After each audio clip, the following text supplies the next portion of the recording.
on, man. I thought we had a game going on. I finally realized that the two other co-hosts are just weighing me down. Would you quit? I'm gonna do my own show. I don't need those guys. But you guys at Triple Threat Talk created something that nobody had ever seen. You throw another ball at me one more time, I'm gonna shove it down your throat! Seriously, you guys accomplished so much. You put together the show, and now it's your 50th episode. You work together as a team. You need to get back and do your duties as host of that show. Come on! Would you quit it already? Just think of all the good times. I'm Gary the Doctor. I'm Postmaster Jones. And you know me as Big B.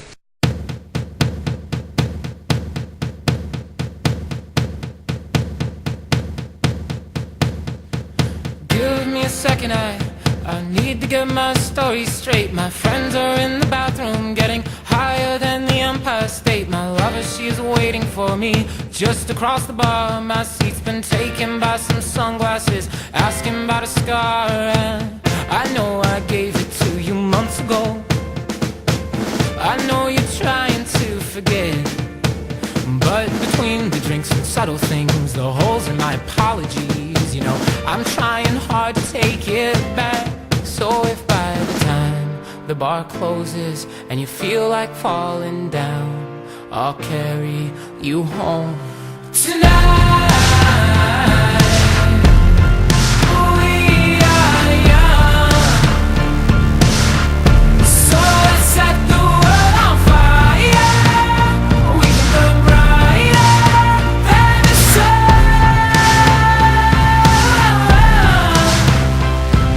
tonight. We are young, so let's set the world on fire. We can burn brighter than the sun.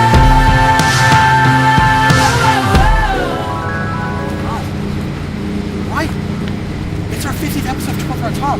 We have countless number of fans that have stuck through us through the whole series. And OVW that has helped garner a better audience for us. Excuse me? I gotta go to Triple Threat Talk.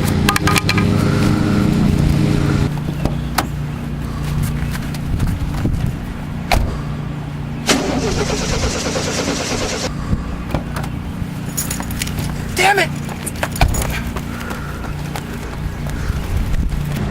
Where are you going? Co-host Triple Threat Talk! Hey, you could borrow my... Never mind.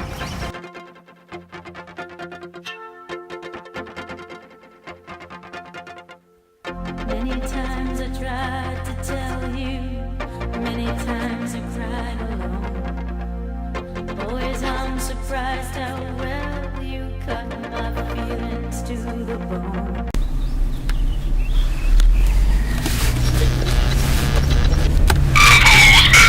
Hello?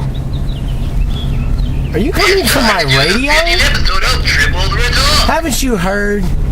It's been canceled. Did you see the skit? What skit? What are you talking about?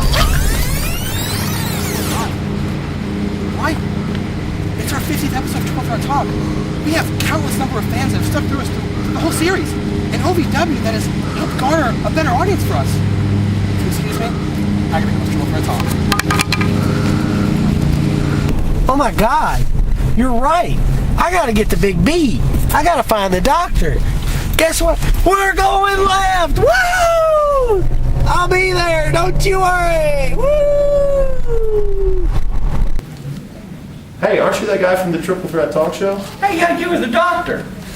I was on that show, but unfortunately we don't do that anymore. Oh man, I love that show. Hey Doc, we gotta go film. What are you talking about? Well, take a look at this. Oh, all right, let's do it. Let's do it.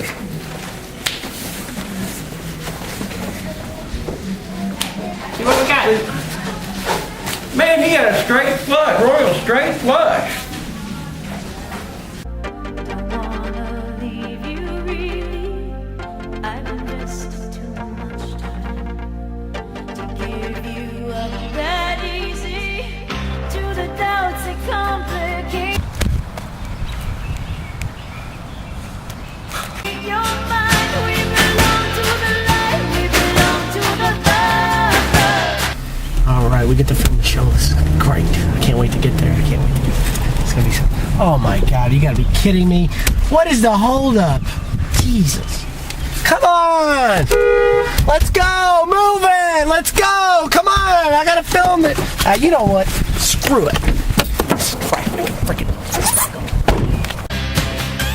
We belong to the sound of the words we both falling under. Whenever we deny all the grace, for worse or for better, we belong together.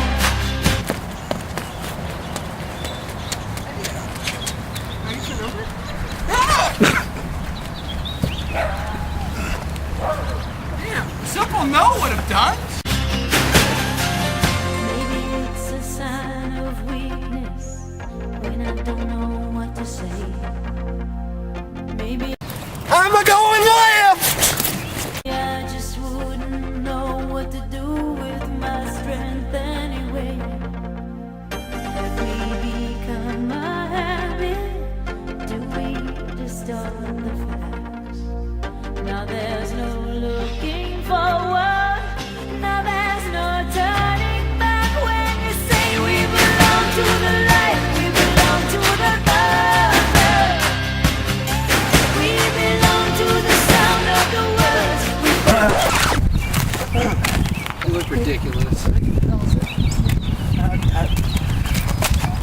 Welcome to Triple Threat Talk! I'm Mr. Peck. God, that's great every time. Spectacular. We're the Bronis Brothers. I am the One Girl Revolution, Taylor Hendricks. This is Brandon Espinoza. I'm the Assassin. I'm Bruno Raul Limata. I'm James Moose Thomas. I'm Shiloh Jones. My name is Ron Head. I'm the announcer for OVW. I'm Jamin Olivencia. I'm Alex Silva. I'm Rocco Bellagio. I'm Kerry Bodie, the Ohio Valley Wrestling fan advocate. Raphael Constantine. I'm Rand Perez. My name's Muhammad Ali. Baez. I'm Paradise. This is Jack Black. This is Ohio Valley Wrestling referee Chris Sharp. This is Sexy Sean Casey. I'm Chris Silvio. This is Michael Hayes. This is Jason. And you're watching Triple Threat Talk. You're welcome.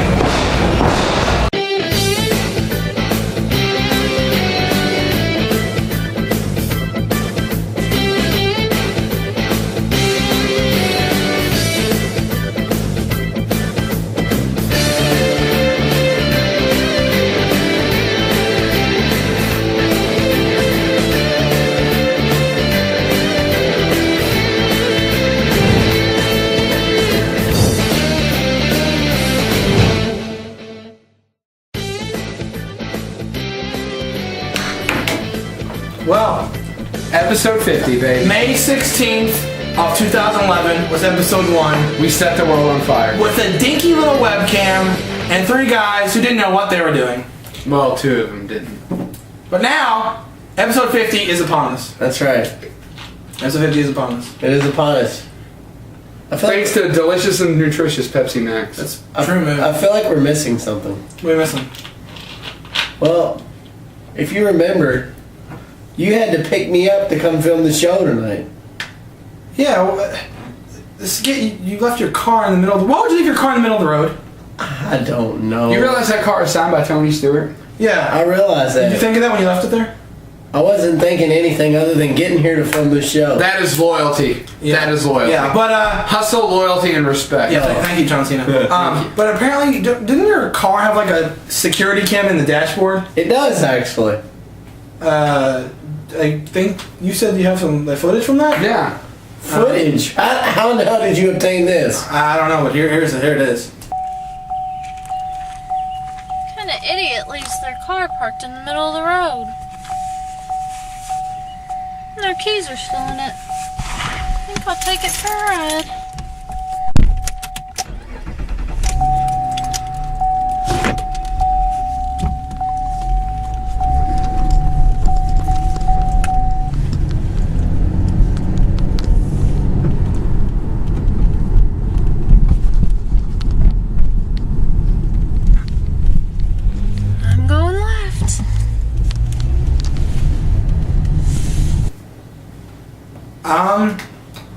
I don't know what to say about that one. You know, I would be mad, but she's kind of cute. You know, she is kind of cute. It's still your car. I don't think your wife would appreciate you saying that girl was cute who stole your car. I know, but at least there's a hot girl riding around town in my car. At least I have the pleasure of knowing. It's signed by Tony Stewart. I have the pleasure of knowing that there is a hot girl in my car. Which, unless she sells it. Right. Did you think about that one? What if she crashes it? Then you don't have to worry about it either way. I'm gonna have to call the police, I guess. I would think you would. Probably. All right, so I should have already gotten on that. Enough of that. Let's get to... Welcome to episode 50. It has been exactly a year since Triple Threat Talk has graced your internets, and we are very, very proud to be part of your day-to-day routine. I'm glad to see you decided to not cancel the show. Yeah. It was as that tennis player said, think of all the good times. Well, not too bad. That tennis player was kind of cute. Again, I don't think your fiance would appreciate that either. Yeah, I don't either. I tell it as it is. That guy, that tennis player, he had kind of a temper. When he played, yeah, he did have a temper. Who is that guy that you always say gets mad on tennis? John McEnroe. John McEnroe. John McEnroe, 2 points. Come on! I don't. Anyway, before we kick the show off, we want to send out an apology. Oh, before we get into the meat and potatoes of the show, I want to send out an apology to Son of Sis. We were misinformed about your identity, so we apologize. It does happen. It does happen. These things happen. That just happened. It's okay. That just happened. That just happened. So we welcome you all. It's episode 50. There's a lot of big things, big changes. We hope you enjoyed the beginning. We sure had a lot of fun doing all of that. We hope you enjoyed the montage. I want to thank very awesome esteemed producer and man in charge over here, Big B. He put that montage together. Thank you, Big B, for all your hard work and efforts in putting up with our crap and tomfoolery and giving you crap about Cody Rhodes every freaking week. So that's why this week is a Cody Rhodes bash-free week. No, it's not. We will not bash Cody Rhodes. At least I will not bash Cody Rhodes. I don't think it's possible. He's an idiot, so he won't give you that common courtesy, of course. But neither here nor there. Yeah. So we will start episode 50 as we always start. With user questions. And what better way to kick it off than from the DJ Becker Show? And he asked, what was the greatest Money in the Bank match ever?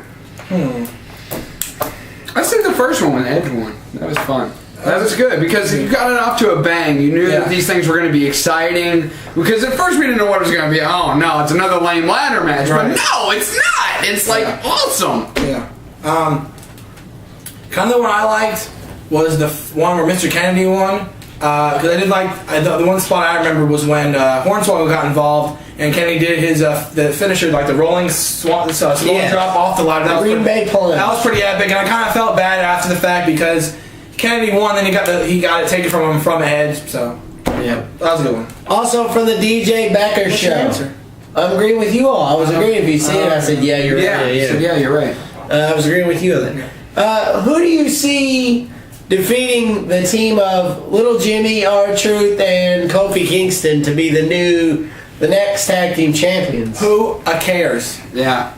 Tag team division is dead. They're kidding. I mean, they're just throwing together superstars. I'll give this a fair answer because it is a fair question. Primo and Epico. I was going to say that too because the fact that they put Abraham Washington with that team to build them up a little bit, I do see them. I mean, we're going to get to our picks later for Over the Limit, but I do see Epico and Primo getting another shot at the tag titles, and I probably do see them winning only because they have a manager in the corner other than Rosa Mendez, but Abraham Washington as well. I kind of like the Usos. The Usos? Yeah, I kind of like the Usos. How about the Baronis brothers? The Baronis brothers aren't in WWE, but they could. Well, they didn't specify. It's the next tag team champion. It's a good thought. He didn't specify. You're thinking. This next question has my blood pressure rising. Yeah, me too. I'm a little befieved. I mean, every now and then you get a weird question. I think this makes me want to walk off set again. Yeah. Well, don't do that, please. No, don't walk off. From Against All Odds 20. This is a. And I say that nicely. You say it begrudgingly. Yes. Why would you do this? I know in your thing you said don't shoot the messenger, But 9 times out of 10, that means you're just hiding because you really want to ask the question. Yep. Do you guys agree with a lot of people saying OVW really doesn't have any real standout stars? Are you kidding me? Really? Did that just happen? Really? That question really came across our wire. Actually, I'll start after I name somebody. You guys name somebody. Go down the line. We'll do it a couple times. Michael Hayes. Come on. Down the line. Keep it going. Down the line. Muhammad Ali Vaez. You took mine. Jesse Goddard. Rudy Switchblade. Mike Mondo. Hello, ROH. Jason Wayne. Rob Terry.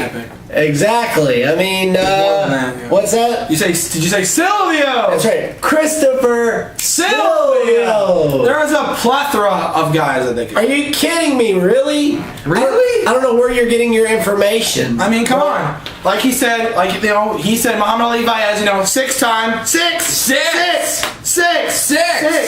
And if you caught Voltage, the new Hardcore Madness champion. Yeah, he mentioned that tonight too. Yeah. He did. That was awesome. He said I'm a 6-time and a hardcore champion. And a hardcore champion. But you know, Ali, I'll say this. Ali, when it comes to the hardcore title and hardcore madness, you don't keep it forever.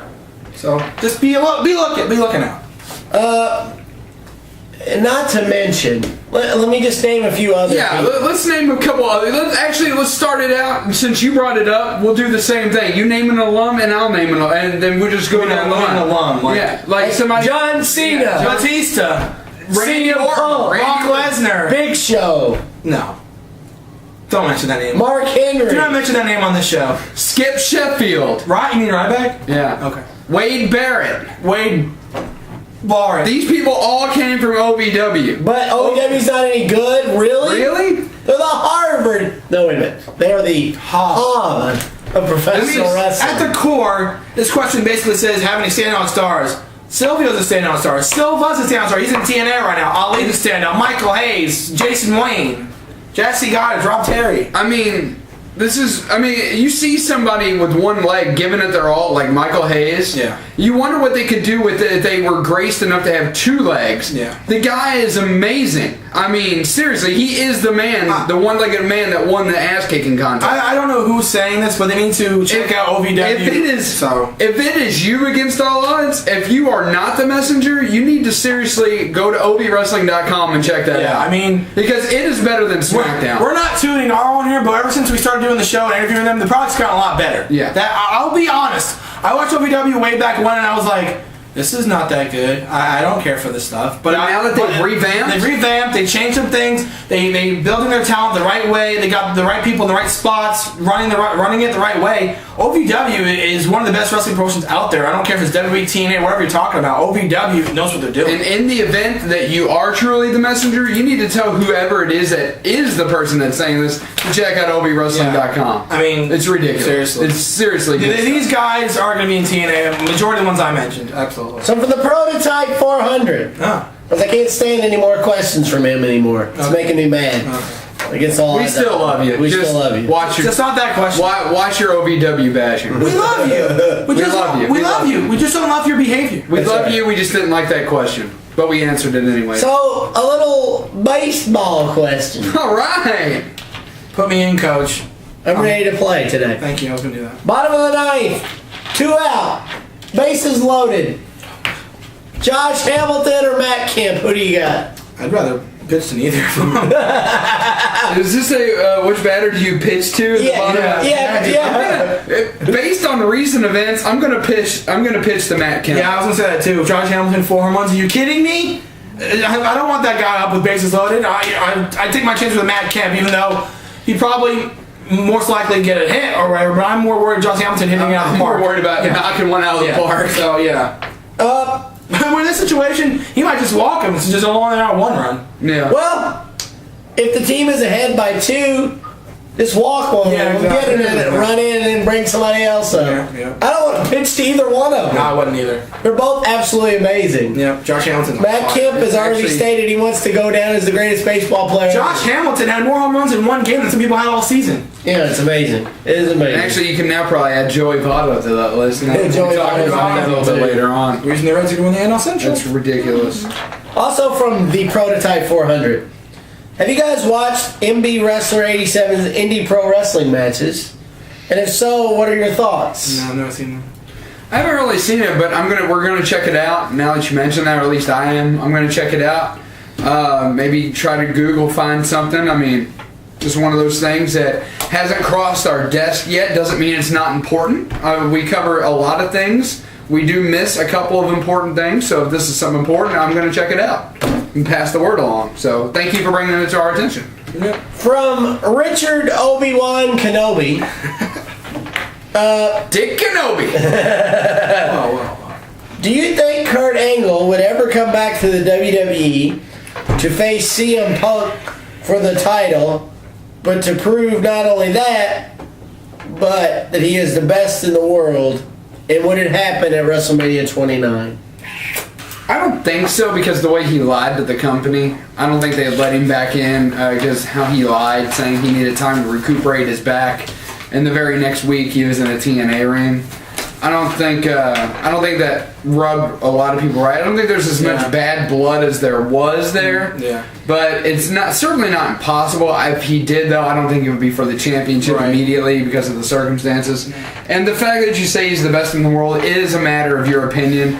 Because he was at one time. He was, for sure, but he is not anymore. No, I mean, I know these guys that watch TNA. I check it every now and then. Kurt Angle's completely misused the way he is there. He's just there. But back to the question, I don't see him facing anyone for the WWE title at this point. Especially, I don't think CM Punk is going to be WWE champion come WrestleMania next year.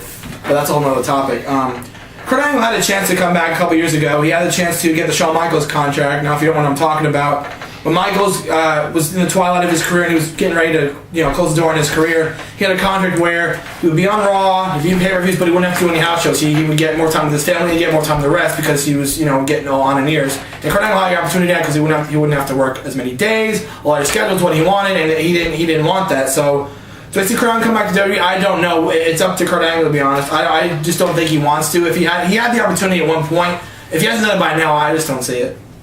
Instead, he decides to go to a place, lose his wife to a blonde-haired, mullet-wearing guy. That I didn't care for. He gets arrested for a couple times for DUI. He dates Raka Khan, or whatever the heck her name is. So, really, Kurt Angle, how's TNA working out for you? I don't know. From a Brian Enraged at 96. 96. What do you make of this Abraham Washington character? I can't make heads or tails of him. And we don't know anything about him. Shrouded in mystery. I kind of like it. We don't know what he's doing. We know he's got the beautiful Rosa Mendez as well as Primo and Epico, and looks to be Mason Ryan. So Batista. Yeah, Batista Jr. Yeah. But I think it's going to be a good thing. He doesn't seem to be a heel. The crowd doesn't really react negatively towards him. So I mean, it's one of those things that we'll see what happens when they finally open up this can of worms. But I kind of like it so far. Apparently, Brian Enraged 96 never watched the WWE version of ECW. Yeah.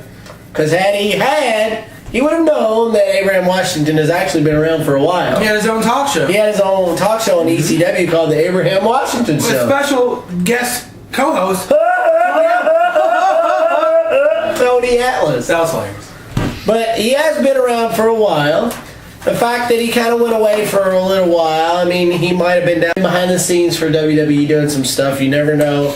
But, and if you didn't know that, then you know. You should know. Now you know. Was half the battle. That's right. So. And before we move on, I gotta say, based on some of the comments, just I want to touch on Brian Enraged really quickly. No one here is Vince Russo. There is no Vince Russo curve coming anywhere. I'm a better writer than Vince Russo. That's true. And also, none of us are Michael Cole. We still do love you. We appreciate you watching. But seriously, Vince Russo is your favorite person, apparently. There are no Russo type swerves coming. Russo. From the son of Sis. It's a good question to close questions out. Absolutely. Who is the most misused person? I already know who he's going to say. On the WWE roster, in your personal opinion. Big B, go ahead and let it out. Dolph Ziggler. Dolph Ziggler. Jeez. Really? The amount of talent that guy has, and he is tagging with Jack Swagger. Really? and he's losing to the Funkasaurus. Somebody call my mama because I am not happy. I knew you were going there. Yeah. I knew. I mean, as soon as I read this question earlier in the week when it was posted, I said, oh. You know what, though? He's right. Thank you. He is right. Thank you. I don't agree with him on much, but he's right. That's a shock. Jack Swagger, why? We must be turning over a new leaf. He agreed with you. Yeah, right. That never happens. But Never. He's got to agree because the guy has so much talent, and he's tagging with Jack Swagger, who, let's be honest, is boring. He puts me to sleep. I need a pill every time he talks. He's not CM Punk. He can't put you to sleep.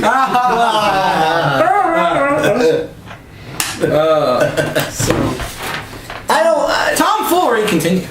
I agree with Dolph Ziggler to an extent. So to an extent, so who's your answer? Who's your other answer? Let me finish. Okay. Let me clear my throat. Song's happening. Drew McIntyre. Would you even put in the? I don't think he's even used enough to be misused. No, that's the point. He's not even being used. I mean, he gets added to WrestleMania because Christian supposedly got hurt. Fake Abe. Stop it! I didn't say fake Abe. I said fake Abe. I said it. Anyway, continue. So he gets puts in a match at WrestleMania. And I haven't seen him since. He's been on that, there was that, I don't know. Why? Why? The Chosen one? He's the chosen something, chosen to be put on Superstars once a month.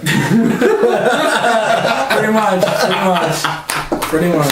So that wraps up viewer questions for episode 50. Thank you to appreciate everybody tuning in from episode 1 to now. Against All Odds 20. I know you're one of the originals. I know we bashed you earlier, but we love you. Where's Undead Warrior? I know it came across that I was being a little bit coarse to Brian and Rach. I do appreciate his comments. We realize that you're a viewer of the show. It's just one of those things. You know? Where's Undead Warrior been? We all can agree to disagree sometimes. Yes, we can. If everybody agreed on everything, the world would not be happy, no matter what. We definitely still appreciate everybody's input and questions. I do not despise any viewer we have because they all. So with that, keep us in business. since this is your creation, and this is your brainchild, and then you are the producer of all producers, the king of kings. Oh wait! Oh dear gosh! That's Triple H. Let him do it already. Anoint the special Triple Threat Talk episode 50 viewer of the week. Okay, so episode 50 viewer of the week. Who do I pick? Well, I like this question a lot, and I do want to apologize to you because I was the one to mix up the name. So I'll take account for that. I can make a mistake. I can make mistakes. So this question was very, very good. The fact that the doctor agreed on it makes it even better. So I anoint Son of Sis, the Triple Threat Talk episode 50 viewer of the week.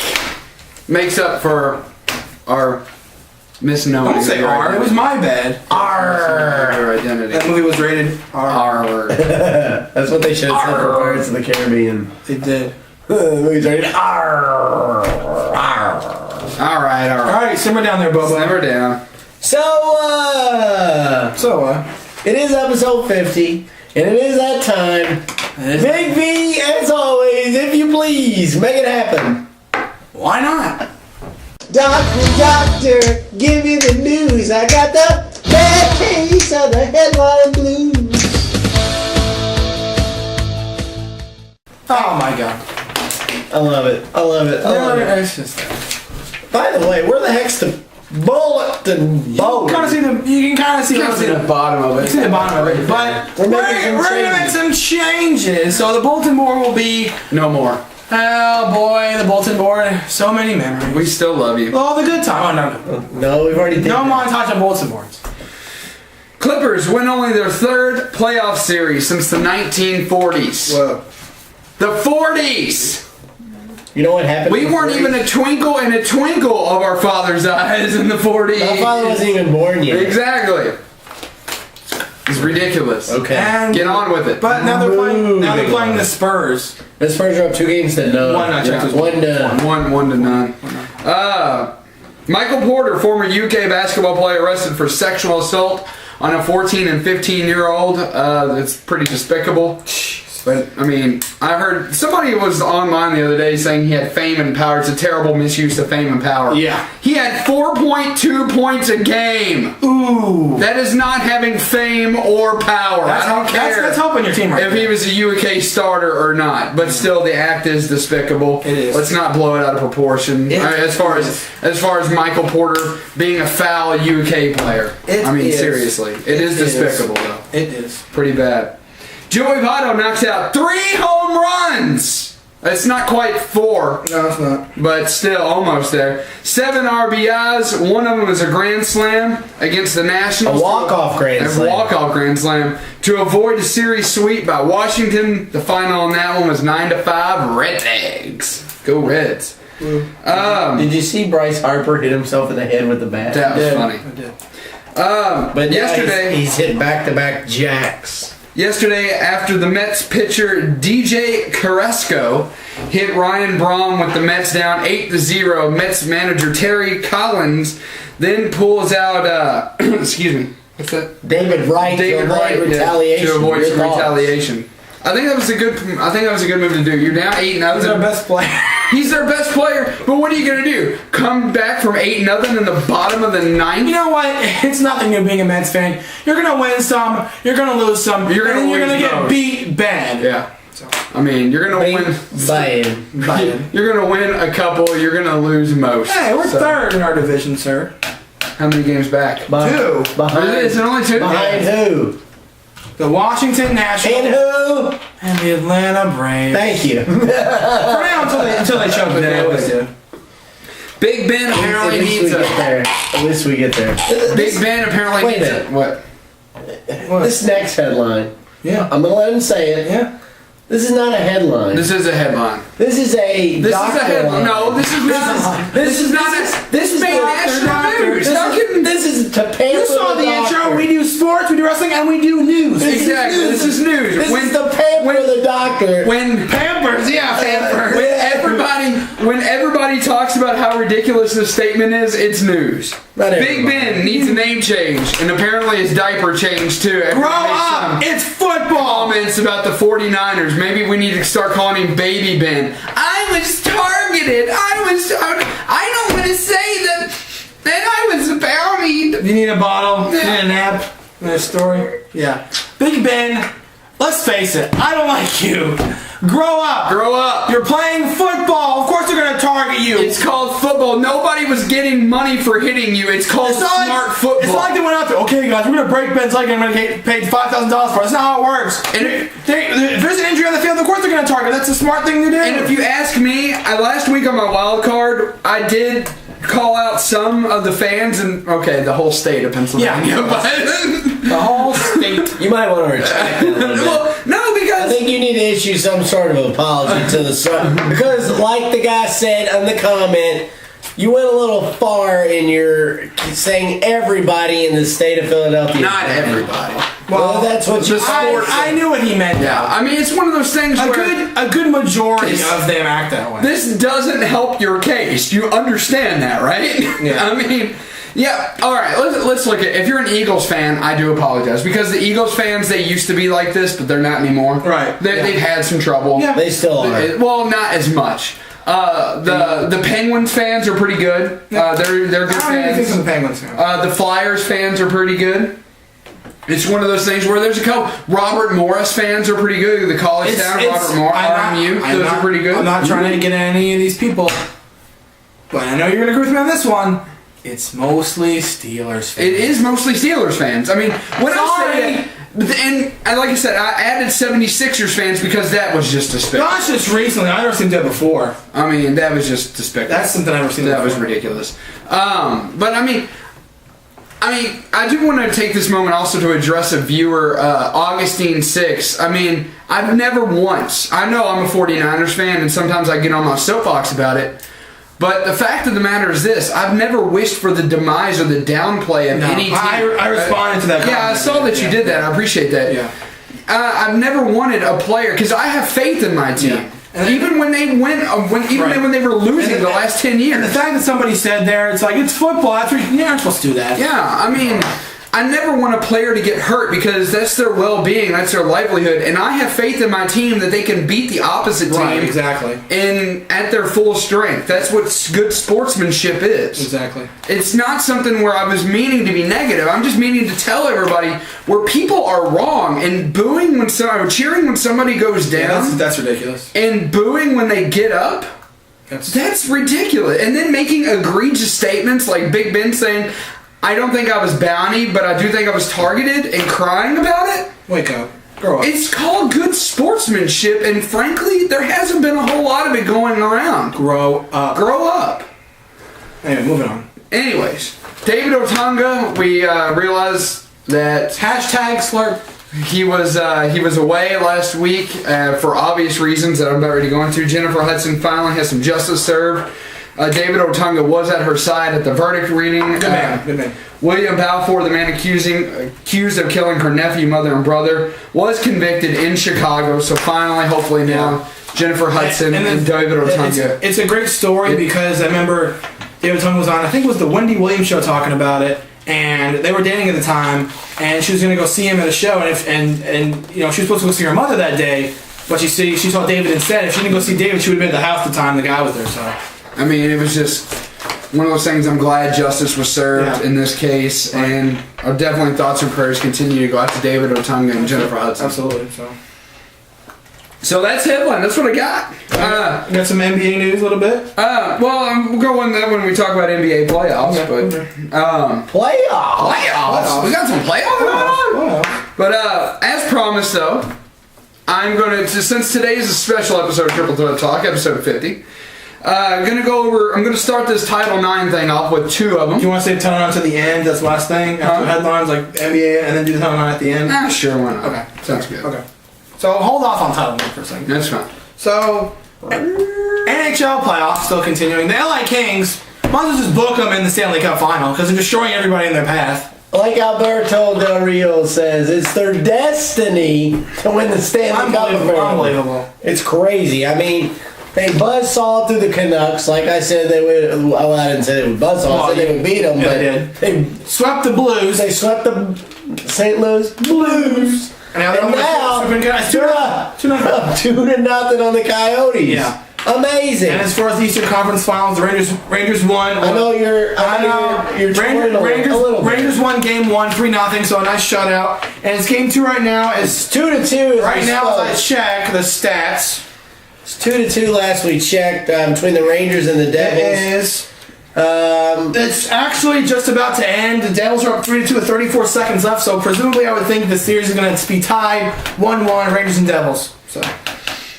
All right, so that covers the NHL playoffs. It's down to the Final Four, as it were. Frozen Four. Looks like the Kings are destined to win the West. Just might as well say it's the Rangers or the Devils versus the Kings. And the Rangers-Devils takes me back to like 94, 95. Mark Messier, Brian Leach, Scott Stevens. Scott Stevens, amazing. The heyday of the Devils-Rangers rivalry back in the mid-90s. Yep.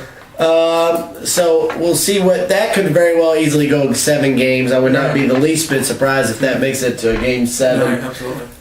So moving on to the NBA playoffs. Round ball.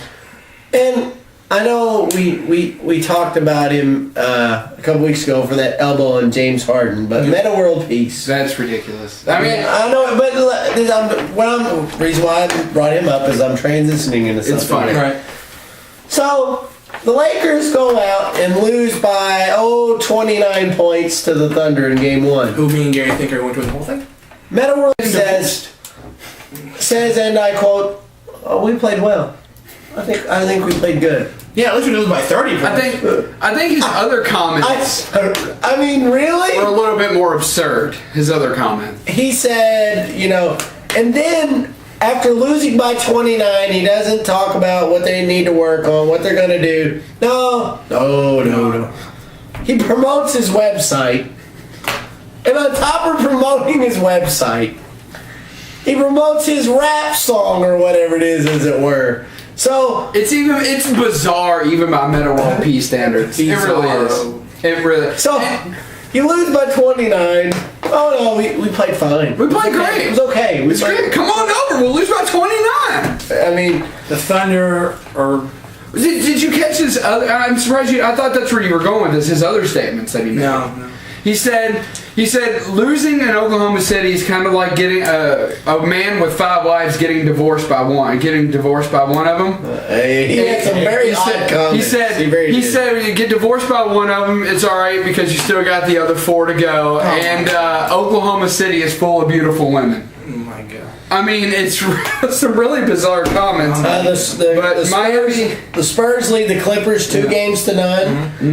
Looks like we could see the Spurs and the Thunder in the Western Conference Finals there. The Boston Celtics absolutely destroyed the 76ers tonight, so they take a 2 games to 1 lead? No, Sixers won a game, so it's 1-1. Right. No, it's 2 games to 1. 2 games to 1 because Boston was, yeah. 2 games to 1. And did you know that apparently Jim Rome, Rim Jome, watches our show?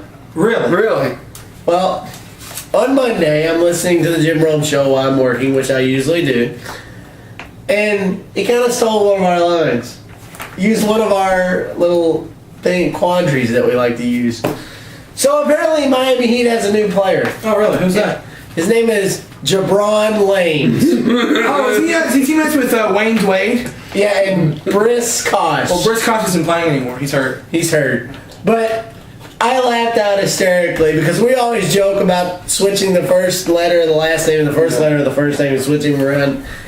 And he did it on his show, and I just thought that was pretty funny. But anyway, that series is tied at 1 apiece. Pacers are not going away. I would not be the least bit shocked if the Pacers win. If the Pacers win this series. Now that Chris Bosh. Without Briss Kosh, I don't see it. Well, I mean, you had 3 people together that were supposed to take his place, totaling 7 points. Yeah. And you usually have about 21 points from Chris Bosh. Right. I mean, it was really ridiculous. And I know a lot of people were complaining that LeBron James passed up on shots at the end of the game last night.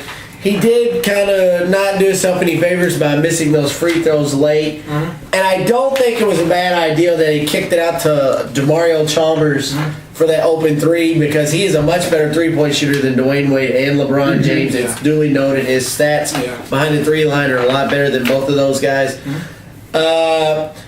I think it's going to be a case just like last year. LeBron's going to run out of gas. I mean, he can only do so much. He's only one man. He played every single second of every single minute of that last quarter last night, and they still lost.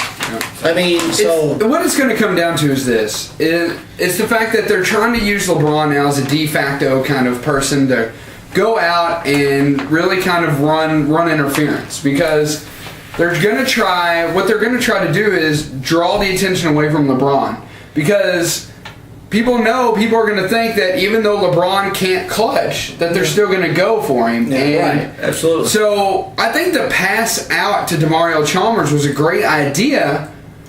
It just didn't get him there in the end. Right. I mean, I don't fault him. He was wide open. He shot it and in and out. I mean, he missed it. I mean, it happens. It just happens. Dims the brakes, as they say. Now let's go to tennis. You want to go tennis or racing first? Tennis. Let's go to tennis.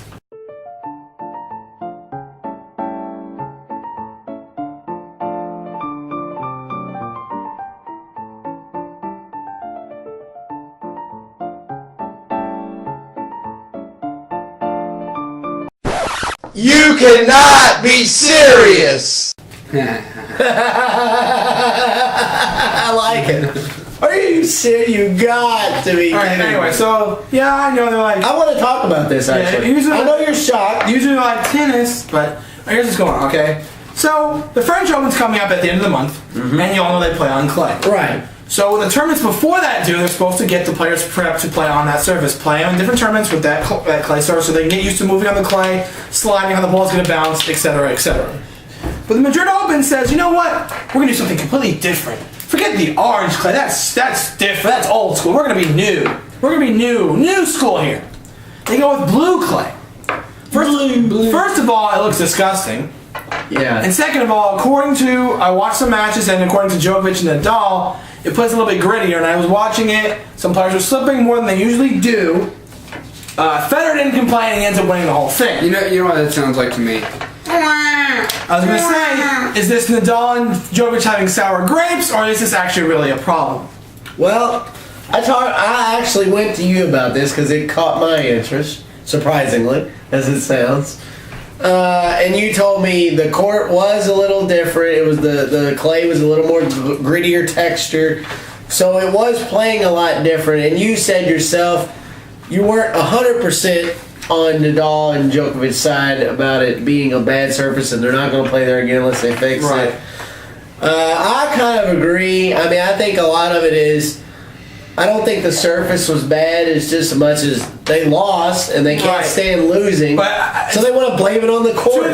To their point, it was kind of stupid, in my opinion, to change the surface when you're prepping for a tournament that uses the same surface you played all along. Right. Again, nice decision for them, but it's really kind of odd to have them play on different surfaces when they're trying to prep and get ready for the surface they're going to be playing on at the end of the month in Paris. So.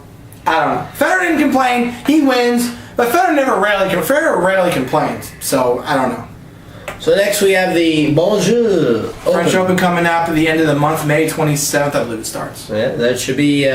We will definitely probably next week, right? We'll have our French Open preview. Possibly. We'll have Big B giving us his expert analysis on all things French Open. You've got to be kidding me. No, I'm not kidding. No. Who do you think will win on the men's side, on the women's side? And the clay won't be blue. Could we have a new number one either way coming out of the French Open? It depends. Like I explained this to you earlier, with the way it worked with the points. Since Nadal made it to the final last year, if he doesn't make it to the final, he doesn't defend those points. So if Nadal makes it to the final and wins, he keeps the points he made last year. So he's kind of at a disadvantage because he won because he has to defend all those points. So say, for example, Djokovic, he made it to the semifinals. If he loses, say, in the third or fourth round, he'll lose the points he would make in those next couple rounds. Okay, so it's kind of... It all depends on the points. Gotcha. So it's kind of based on past performances to an extent. Pretty much, yeah. Interesting. So thank you, Big B, for that tennis update. Like I said, it was actually kind of interesting with all the trouble with the clay and that. So we'll have more on the French Open next week. So now, Big B, we'll talk a little NASCAR. And you got a little treat for us. Yeah, I do.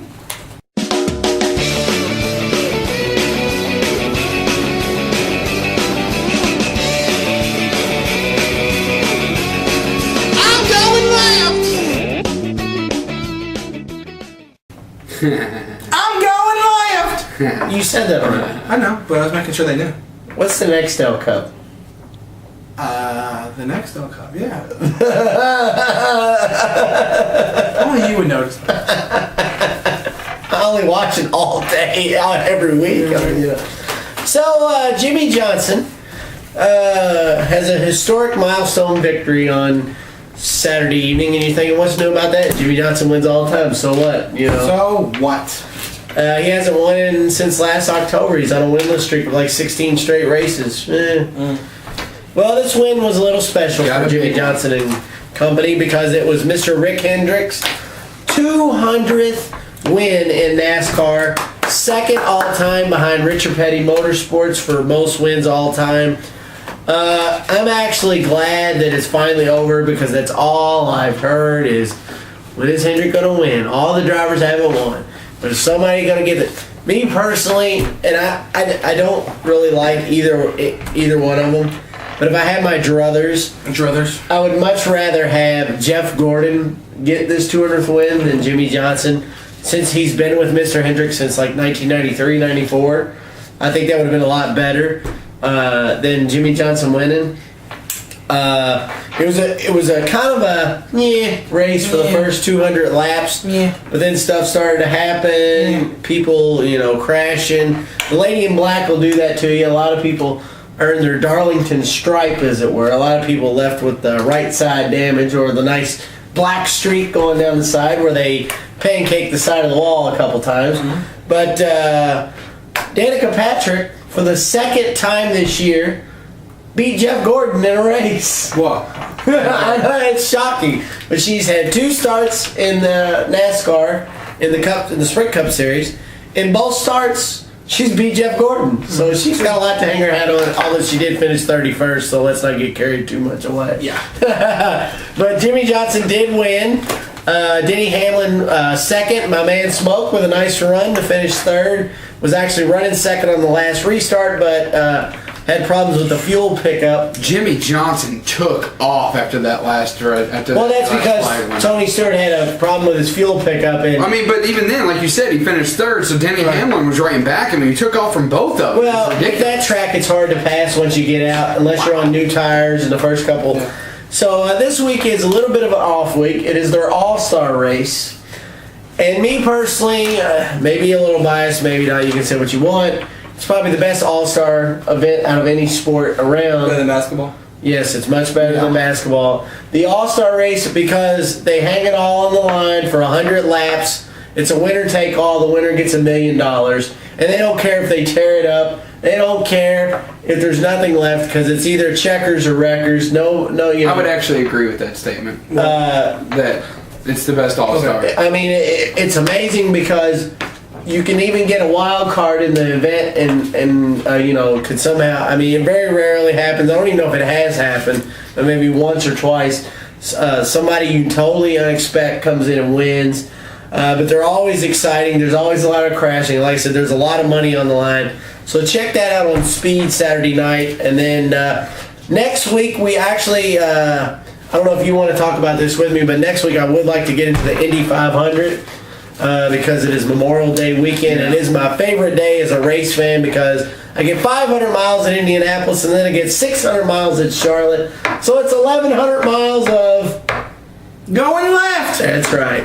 So that's racing this week, and when not quite. Oh, not quite. Preakness. Well, I gotta say, Bodie-Meister. I gotta think Bodie-Meister in the Preakness. Bodie-Meister. I mean, that was quick. But even if he pulls down the brakes and holds off a little bit, I think I'll have enough there at the end to kind of catch up. But I would not be surprised if I'll have another kind of sneaks back up there because they were kind of dueling close head and head. Well, the race is shorter. Yeah. It does favor Bodie-Meister. I've had a lot of people tell me, and one of the viewers of the show, who's a big horse racing advocate, tell me that he's not so sure that Bodie-Meister can run 4 good races in a row, and I disagree. I think I would disagree with that. He brought up a good point to argue. He brought up Big Brown and what happened with him, how he broke his maiden by winning by like 19 lengths, and even though he won, he slowly digressed every start. It's not so much as slowly digressing, though, because with Big Brown, what they did was they put him in, because they didn't know he was going to be as good. Well, no, but what I'm... So they started putting him with better talent, and of course that gap is going to close. Right. So, but I told him, I was like, it only makes sense. And I even told him, and I don't know if you agree with this or not, Bodie-Meister will be the favorite. And I know that seems odd because he didn't win the Derby, but this is a shorter race. He came in a close second. Yes, and he was a game second. And obviously Bob Baffert, we all know he's one of the best trainers in horse racing history. If he didn't think he had a pretty darn good shot to win, he wouldn't bring him right back 2 weeks later and run him in the Preakness. He's not just going to throw him in there because. Right. I mean, it's one of those things, it's a 3-week turnaround, or a 5-week turnaround for the entire Triple Crown, and it's just really unlikely that if he didn't think he'd win, he had a chance. Right. My shock here comes in Dwayne Lucas entering Optimizer. He didn't have too strong of a showing in the Derby. I do think he'd do a little bit better in a smaller field. I don't look for Optimizer to win, but I wouldn't be shocked if he finished in the top 5 because he didn't have that strong showing in the Derby. Well, I think it's another one of those cases of he runs better at a shorter distance. Exactly. He runs better in a shorter distance, but also, how do you take into account Trinneberg not being in there, which is really ridiculous because he can definitely run that distance in a short time. Right. Hansen, the same thing. There's a couple of them in there, not in there, that I think should be. I think this would have been Trinneberg's race to win. I know you want to enter him in the prestigious Kentucky Derby, but you got to look at it. It's $1 million. $1 million to the winner of the Preakness. And I think this was Trinneberg's race. If he chose to run this, Trinneberg would have been the favorite. Not the favorite, but he would have been probably 5 or 6 to 1. Yeah. But I mean, so that's That's racing. We shall see. They're running for the black. What is it? The something. Whatever is popular in Baltimore. The Black-Eyed Susan. There or something. We go. Yeah. So, Title IX. Title IX. This one is for Big B. Big B. Big B. I've got 2 of them this week, though, to start it off big. When Billy beat Bobby. You know what I'm talking about? Billy Gunn beating Bobby. That's right, no. Bobby Riggs, a past prime chauvinistic tennis player at age 55, challenged Billie Jean King, a 29 female tennis player who was the reigning Wimbledon champ. The match stemmed from a previous win over King's rival, Margaret Court, where Court could hardly hit the ball due to nerves. Riggs won and proclaimed himself, the champion of women's tennis. It doesn't sound right. It doesn't sound right? So, they set up a little match between these two. Battle of the sexes. King, when this Billy and Bobby person, they set it up in the Astrodome with an on-site attendance of 30,000 and a television audience of 50 million people. I don't think Roger Federer lost 50 million TV. That viewing rivaled Super Bowl VII. Which is really huge. The crowd saw Riggs be destroyed by King 3-0, 6-4, 6-3, 6-3. After her defeat of Riggs, several women felt inspired by this to join their colleges, left abusive relationships, all in pursuit of higher education, most under the token of Title IX. So you left me hanging here. What's up? Who played in Super Bowl VII? I like it. That's a good question. I don't know. Doctor doesn't know something. Shocker. The other one here is a little bit more discreet, a little bit more risque. But naked power. Naked power. On a cold day in March in 1976, the Yale rowing team took a stand, figuratively.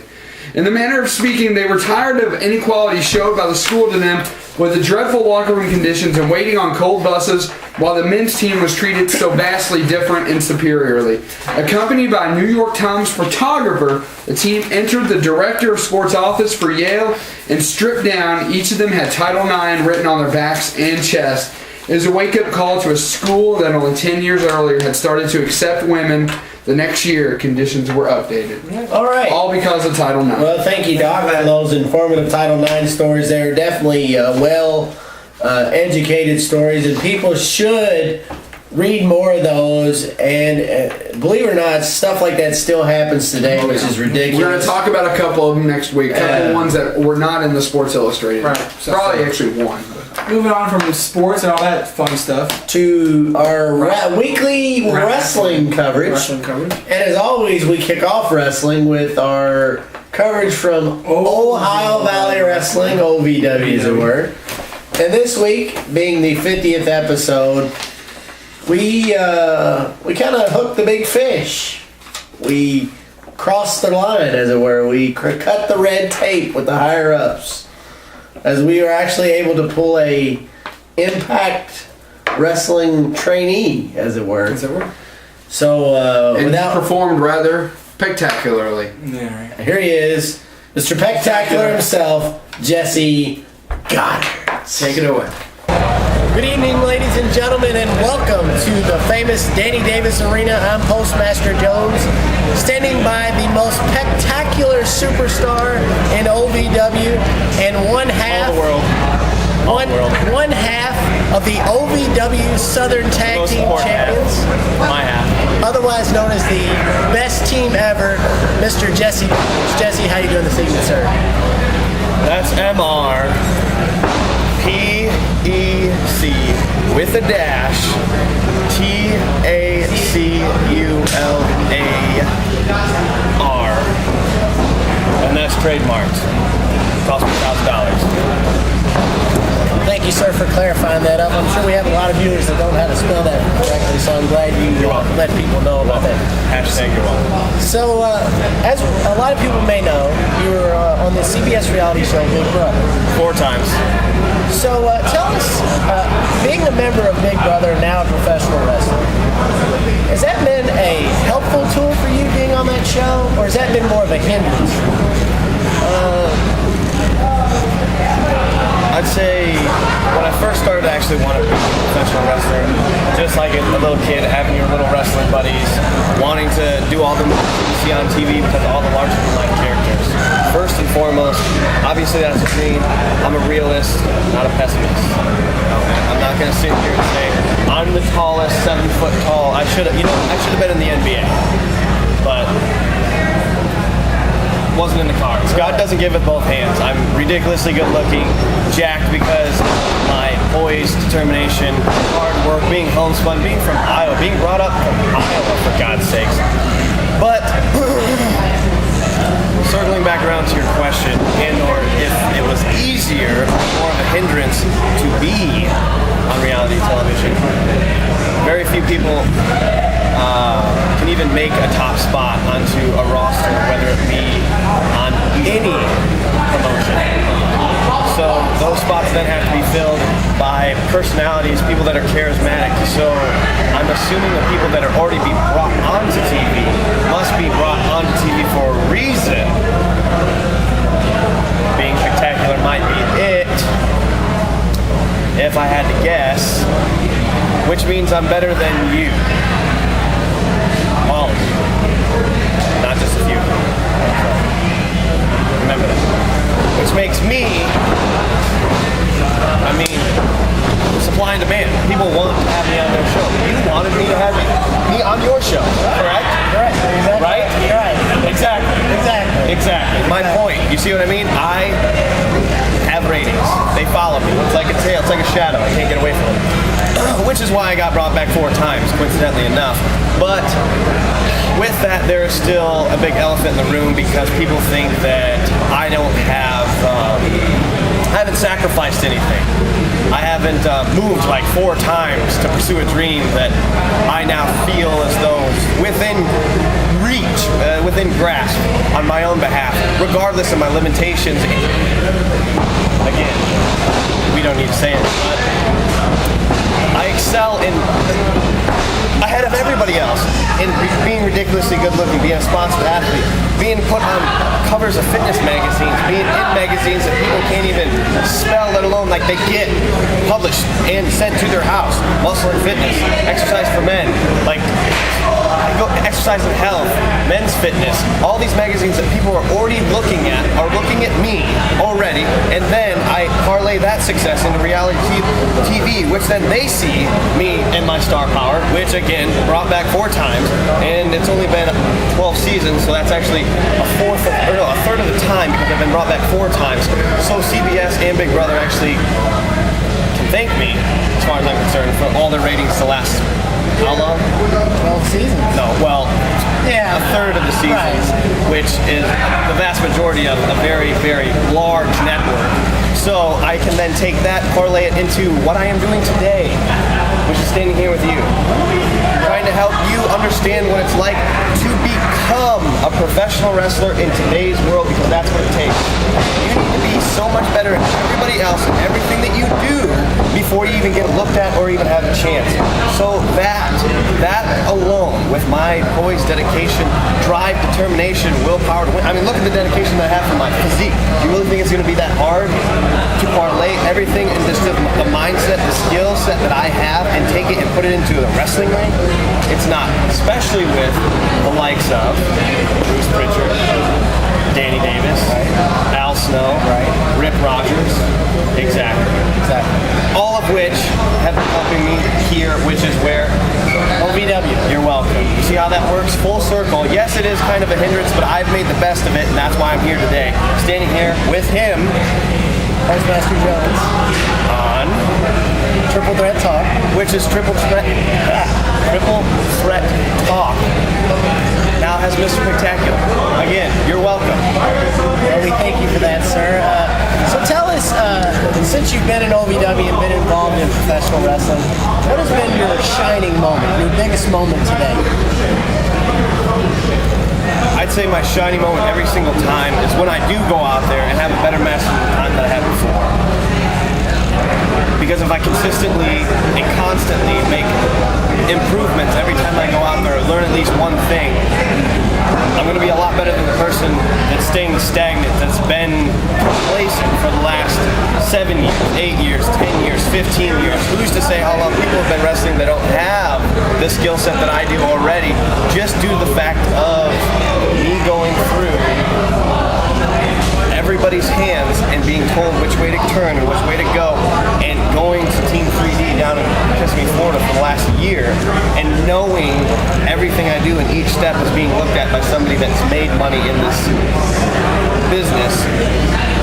That is more so what I strive for, as opposed to sitting here going through something where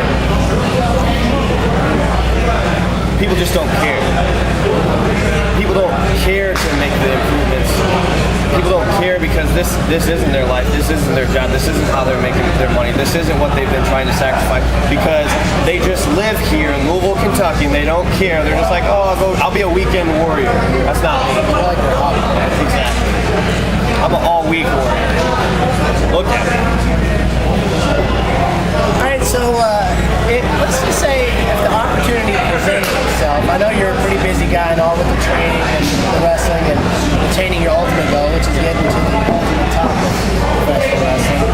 If you were ever offered the chance, seeing how you did bring the ratings to Big Brother, would you, given that opportunity, or would you tell him, I've already carried you all enough, I don't need to bother with you all any longer? I would definitely take CBS and Big Brother, their advice and their chance, because look at where I am today. Look at how much farther I am than everybody else today, because I said yes when everybody else said no. I did it when nobody else wanted to.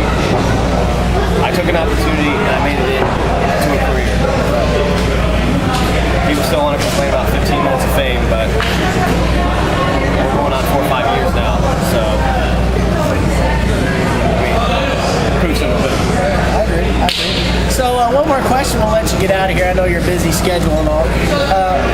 What can we expect out of you personally for the remainder of 2012 and beyond as Mr. Spectacular in your career in professional wrestling? I still need to make a lot of improvements, but those improvements are very small, minuscule compared to what they were a few months ago, what they were a year ago. So for the rest of 2012, I have a feeling that I will debut sometime soon, in the very, very, very, very, very near future. And if and when it does come, which it will, as I've been told by many people, I dream about it every day, so of course it's going to happen. If you dream about it, you can actually do it. I don't know if the power of the brain actually works quite well.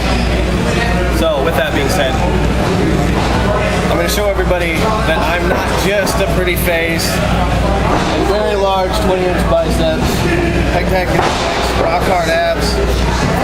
Oh, my legs look great too. Older shoulders, and I train neck, for God's sakes. Look at this. I don't know. Hold on, watch this. That's that. You see that right there? I train neck, which just shows the determination to make sure that I do succeed in this world. I have bigger necks than most people that are middle linebackers in the NFL. Do you know why? Because I care. I care about myself, I care about what I do, and I care about excelling and being better than everybody else. And that's exactly what's going to happen. All I need is one opportunity. One chance. That's it. I won't have to sit here and cry about a promo to keep my job. All right, Mr. Spectacular, we really appreciate you being on the show with us this evening, and we look forward to you making your debut very, very soon in the big time. I'm sure all the fans at home cannot wait to see that, and we want to thank you again, and thank you for your time, sir. I mean, it's much appreciated. No problem, man. So that was an epic interview. Very good. What of it I got to actually interview? Yeah, right. It looked like more he was interviewing you. Which is I kind of did. He was just taking that mic away. I don't care what you have to say. Yeah, that's true. You're not interested. But anyways, I don't really care what I had to say either. I always wanted to know our what he had to say. OVW coverage, which I strongly suggest against all odds checks out. Yeah. OVW, Mrs. Josette Bynum announced Johnny Spade's special guest opponent would be Nick Dinsmore. Johnny Spade said he had a reunion of his own, and Jason Wayne made his comeback. That was awesome. Tag match was made then that Nick Dinsmore, Rob Terry versus Johnny Spade and Jason Wayne. So we get to the main event, and Johnny Spade and Jason Wayne come out, and they're set to take on Rob Terry, the number one contender, and Nick Dinsmore. But a little swerve, as it were, and not a Vince Russo swerve. No. Jason Wayne turns on Johnny Spade and joins up forces with the family, pretty much stacking the deck on old Johnny Spade. Mm-hmm. And I believe somebody in this chair said that was going to happen. If you remember a couple episodes ago, all my Jason Wayne. Jason Wayne. So that's set up for a very interesting Saturday night special. Unfortunately, Big B was not in attendance. His work, as it were, kept him away, but me and the doc were in attendance. We got to see such awesome things as Michael Hayes and James Moose Thomas freeing Mickey of the tyranny of Bowling Services 2.0 when Michael Hayes climbed that ladder to grab the contract. Awesome. Could this be the end of Bowling Services 2.0? We shall see. No. I don't know. We saw Christopher Silvio take down Jose Del Barrio. That's pretty cool. Which, that was a match set up by Mrs. Josette Bynum. Jovi W. We got to see Ted McNailer win back the affections of one Miss Brittany Deveray by defeating Adam Revolver in that gentleman's match. His backstabbing ways and sneaky ways finally caught up to him. They did. We saw the OVW Southern Tag Team Champions, the best team ever. Mr. Spectacular himself, and Jesse Goddard. Rudy Switchblade. Defeated Shiloh Jones and Alex... No. Alex Silva no-shows Shiloh. Poor Shiloh. So he gets Raul Amata to fill in, and Goddard's and Switchblade retain. And then in the main event... Wait a minute. What? There was a couple others you missed, so I would like to... How could you forget Ali? Oh, yeah! There was the Lights Out match! How could I forget Lights Out! Lights Out! How do you forget Ali? Muhammad Ali Baez. By order of the board of directors, they said that Ali had to defend the title at Saturday Night Special. 6 times. 6 times. So, he would fight Jamin Olivencia. You mean, No. Anyway, so Josette said that's fine. We'll make it a lights out match. Lights out. And if you guys have never seen this, because I will say this is the first time I've seen this in a while. Basically, the rules are at any moment she could say turn the lights out and the arena goes black. So with the help of the best team ever and the rest of the family, Ali Baez retains, and he is still your television champion. He's got friends in low places. He does. Not to be confused with Garth Brooks. You mean Chris Gaines? Either way. And then the main event of the evening. Mr. Johnny Spade versus Rob Terry. Johnny Spade versus the freak Rob Terry. So Josette comes out. This is like a 3 stages of hell match. I don't know what. First of all, it was a Falls Count Anywhere match. No. Back it up. First of all, it was a regular match. Well, yeah. And then Josette Bynum, when things weren't looking so good for Rob Terry, made the genius move of making it Falls Count Anywhere. Then she makes it a disqualification match. Then she makes it, which I didn't understand, a handicap match when one Mr. Jason Wayne came out to aid Rob Terry. I didn't quite understand that. A handicap match for the World Heavyweight Championship. What was going to happen if Jason Wayne pinned? You've been the champ. I didn't quite understand that, but well, whatever. Rob Terry, pretty good. New champion. Rob Terry, your new OVW champion. It was awesome. Awesome stuff there, and I talked to him this evening at the tapings, and I told him congratulations on winning the title, and I also told him, and I quote, you need to talk to the people down there in Orlando because you're definitely being misused. And yes. He liked that comment, and he said, I appreciate you saying that. So a lot of good stuff tonight from OVW, just to give you a quick preview. Including the debut of a new wrestler, Mr. Chico Martinez. Where'd this guy come from? He kind of moves. He reminds me of somebody. You know what? Yeah.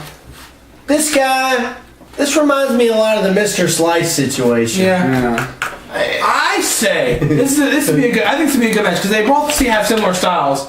I think Chico Martinez should go one-on-one with Jamin Olivensky. I like that idea. Yeah, I think make that happen. I think it'd be a good match. I think it would be. Yeah. So we saw the debut of him. Yeah. We saw a celebration of the family. We were invited. We were invited. Yeah. We also saw Muhammad Ali Baez defend his TV title. You're working that poor man to death. Six. He needs a break. He needs a break. He does. So but he's epic. He is epic. We also saw Christopher Sylvia in a match against Jason Wayne, which is very good match. Very good match to be checked out. And to close the show, we had an epic return, which we won't reveal. You'll have watch the show on Thursday or Saturday. You'll have to check that out at ovwrestling.com. The show will upload there tomorrow. And be sure to check out. Or you can go to channel 138 WKYI on Saturday at 1 and 9 p.m. and check out the show there. So good stuff. Be sure to check out Terry Bodie's fan advocate page at thefanadvocate.com. Yep. Pretty good stuff this week. Very good stuff, and once again, we want to thank Jesse Goddard for doing the interview. Absolutely. Thanks to Terry Bodie. Thanks to everyone. And also, take this time real quick at the beginning of the show, since we're talking about wrestling now. Thank you to the Hikes Point Pizza Place, Bar and Pub, and to the Louisville Poker Tour for letting us set up the skit and do some filming at those locations and with those businesses. Right. Check it out. You will never. That's who sent me to the World Series of Poker. You just got to give them a straight out right there. The Louisville Poker Tour, the best free game in town. It's amazing. Right. Good stuff. So we're going to WWE. Big B. Yes. This had to be the happiest moment in your wrestling life. Let me bask in it first. The Big Show is making fun of John Laurinaitis. His voice. Like that. And they were demanding that Big Show make an apology. Big Show was not giving them what they wanted to hear. Big Show was defeated by Kane on Monday Night Raw. And the Big Show was begging and pleading for his job. Please! It is all I know. I want my job. But then John Laurinaitis said the greatest words ever uttered while the Big Show was in the ring. Big Show, I wish you all the best in your future endeavors. You're fired. I can finally die a happy man. Look, if that really is all that makes you happy, you seriously need to get yourself checked in somewhere. Yeah, that's true. Well, I'll say this. He didn't deserve it. No longer enough to see the Big Show ruin people. Don't worry, he'll be back. Even though, he will be. I mean, if you don't think Big Show won't be back, I mean, seriously, he's coming back. I mean, he's not really fired. Something's going to happen here. Haven't quite figured out. More likely than not, Stephanie's going to be in charge on Monday anyway. See what happens with that. Speaking of Stephanie, as you said, to be in charge, WWE Board of Directors revealed that if Laurinaitis loses to John Cena, he will be terminated. And I've never said it before. Oh, God. Everybody on my Facebook page was shocked to see this. They always say never, and that's true. One time and one time only, I am saying, go Cena. Let's go Cena. Let's go Cena. Let's go Cena. But before we get to our Over the Limit preview, we got one other thing from a little tidbit from Raw we'd like to cover. Big B. Yes. Triple H. Apparently, Paul Heyman has decided he's going to drop a lawsuit courtesy of Mr. Brock Lesnar, the WWE and Triple H, for breach of contract. Triple H then decides to put his hands on one said, kind of like that, Paul Heyman, and then Paul Heyman says now he'll have a second lawsuit because he's suing Triple H for assault. And battery. Which one? So I'll see you in court. Battery would never hold up in that lawsuit. What can we draw from this? What can we... Paul Heyman is trying to get power and money from the COO. But from the standpoint of Brock Lesnar, why, like, he says he quit. He has one match and he quit. Yep. Did he come back and suck the money out of WWE for this one match and leave again? Probably. What's going to end up? Where is this storyline going? Is what I'm asking. They're going to see. They're going to be a lawsuit, of course, and the terms of the lawsuit are going to be. You know what? The WWE doesn't have to pay up. Right. But if Brock Lesnar's going to, because of the lawsuit, is going to be made to fight Triple H, and if Triple H wins, maybe Brock Lesnar stays, and if Brock Lesnar wins, he can have his freedom and his money too. Right. That's where I think this is going. So, yeah. That's Raw. That is Raw. So it's now, over the limit. Over the limit. From Raleigh, North Carolina. This Sunday pay-per-view. Check it out. NC State Wolfpack. Check it out if you live in the Louisville area. Come down to Fox and the Hound. We'll be there. So, YouTube, Facebook, WWE.com, Twitter, whatever. Zack Ryder versus Kane. Whoop-de-doo. I'm going to say Kane. I don't think Zack Ryder would put Zack Ryder over on Kane. I would pick Kane. I'm going to pick Kane, but I'm not happy about it. Yeah. Right. So now we get to the actual card. So far, as we know, they spring one or two surprises on. Yeah, where's Cody Rhodes on that card? Where's Cody Rhodes? Santino Marella. It's coming. WWE Divas Championship match. Layla versus Phoenix. I don't think they're going to have Layla. Beth Phoenix. I don't think they're going to have Layla lose this early. I'm going to go Layla. I agree with him. I think Layla keeps the belt for a little bit longer. I think so too. I mean, she just got back.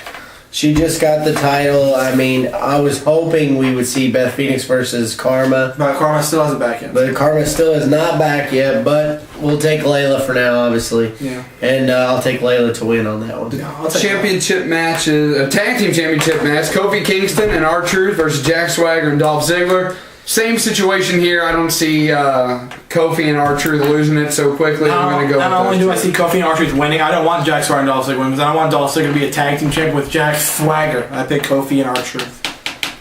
I pick Kofi Truth or R Kingston. Yeah, R Kingston, whatever. Okay. So now we get into main event potatoes. Main event matches. We have a fatal four-way, which I like it.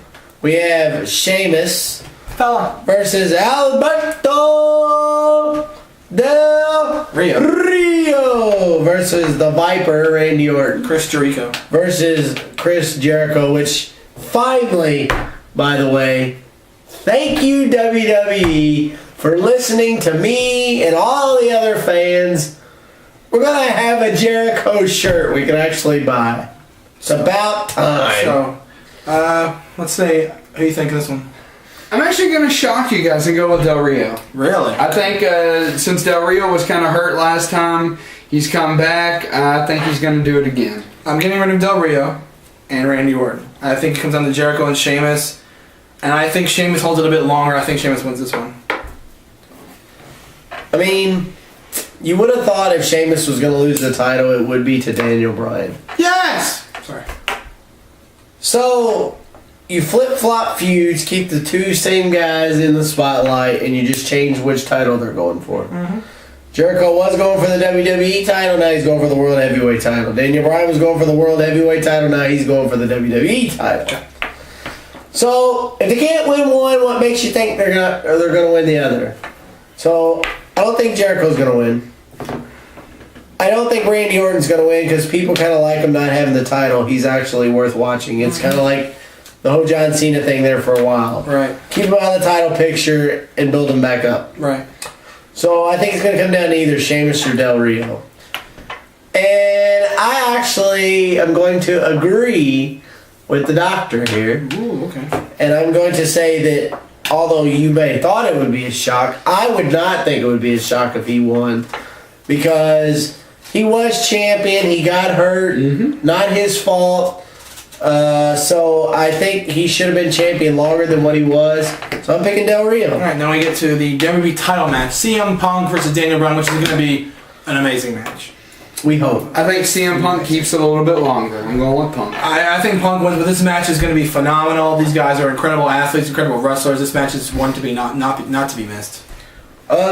You threw out an interesting stat to me the other day. CM Punk has actually been the champion since Survivor Series. Yep, that's right. That's pretty good. Yeah, it's a long time. That usually don't happen here lately. Not often. Like, not often does somebody hold the title for that long period of time. And like I said in my previous statement, you didn't win the other title. What makes you think you're going to win this one? Right. CM Punk wins. Okay. Now the very last match, the main event that they announced, John Cena versus John Laurinaitis. If Laurinaitis loses, he will be terminated. The deck is stacked against Laurinaitis. Yeah, that's the only thing that I works. think this is going to be one of the rare exceptions where the deck is stacked against the person that you want to lose, and they do lose. Yeah, I mean, like, if Laurinaitis, They haven't done that in a if anyone while. gets involved, Laurinaitis, they'll be fired. So it's everything's against Laurinaitis in this one. I pick John Cena. John Cena, officially. I picked John Cena, and I just hope that his wife doesn't take him for too much money. That way he doesn't have to wrestle for another 30 years like Hulk Hogan and, you know.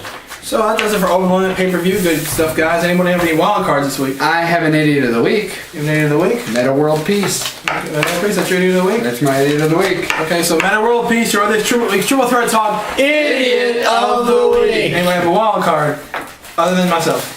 I do want to just say that my wild card, I guess I can say that I got kind of a multi-part, because mine, I'm going to steal your thunder a little bit, but it's episode 50, so we got to say it. But before I get into that, Okay. I didn't mean to demonize the entire state of Pennsylvania, although I'm not going to apologize for my remarks. I am going to say it's basically based on the Steelers fans, but even you guys, who was Son of Sis and Augustine 6, even you guys have to admit how low and pathetic the 76ers reaction to Joakim Noah going down and getting back up was. That was pathetic and utterly disdainful, and it was just atrocious. There's no way to put up from. There's no room for that in sports. Yeah. That's pretty much what I was really angry about that.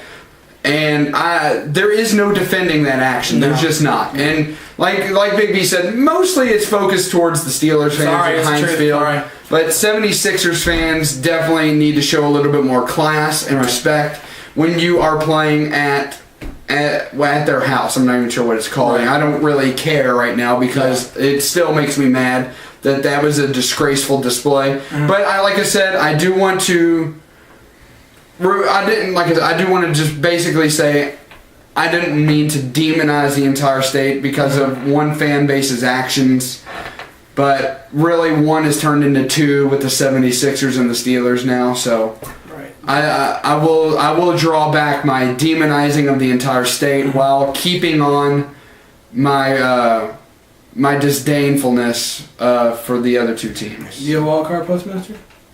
I do, but like you said, it kind of ties in. Okay, so let's get the wild card out of the way. All three of us. It's remembering 50 episodes of Triple Threat Talk. It's pretty awesome. We've done this for a year now. I mean, the skits we've done, the interviews with OVW, which we never thought we could do, never thought it would be possible. We honestly want to thank Frank Miller for letting us do that. All the people at OVW that allow us to do that every week. He's even said a couple times, I can't believe you guys came back. Yeah, to me, we're here to stay, Frank. To me, it's just like 50 episodes, a year-long show, and we have no signs of slowing down. That's pretty much my wild card, and I'll say this is like off the record, on the record, what you want to say. I would not want to do the show without any of these two people. These guys are great co-hosts, great friends, and this show would not be anything without the three of us. That's no lie. Not one of us is bigger than the other. This is a team effort, and this is why the show has been successful.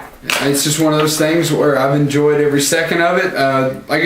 The original idea for Triple Threat Talk was actually kind of Double Threat Talk. Remember we shot that? Yeah. At the pizza place? Yeah, remember that? And the guy kind of got angry and all that stuff. You guys need to be quiet. Be quiet. But we've come a long way from the original beta planning, if you will, and now, we're just a phenomenal team. Right. And, I know you chose the song maybe at random because of how it sounded, but I think we really have set the world on fire. I chose the song for a reason because the song's epic. The song is epic. We have several viewers. OVW is in on this now. Of course, Papa John's with their continued sponsorship. Maybe another huge sponsor coming on the way. Things are rolling. Things are rolling now. There is no stopping us. We say we don't really pull punches. As we found out in the wild card last week, but it's been a wild ride. Wild ride. So You have anything to add to that? I mean, no, you guys summed it up best. It's been fun. It's been exciting. I can't wait to do another 50, maybe another 250, maybe another 350. We'll see. We shall see. It's been amazing, and I love it. As I've said in each and every episode, if you want to like us on Facebook, you can like us on Facebook at facebook.com/TripleThreatTalk. Wait. Pause. We didn't do our DWA coverage. We'll we'll wait for that. Well, hold on. Well, just wait. Let him. You want to wait? Yeah, we'll wait on that. We'll wait on that. We'll give you something next week because DWA's not coming out until Friday. Okay, so that's right. Like I said, if you want to like us on Facebook, like us on Facebook at facebook.com/TripleThreatTalk. You can follow us on Twitter at TripleThreatTalk with 1 T and talk. You can figure it out. The link's below. With a dash. And you can send any comment or question you have at TripleThreatTalk@yahoo.com. So for Triple Threat Talk, this is Big B. For the 50th time, this is PostMaster Jones. And for 50 more, this is the Doctor. See everybody. Thanks for watching. Come on, man. I thought we had a game going on.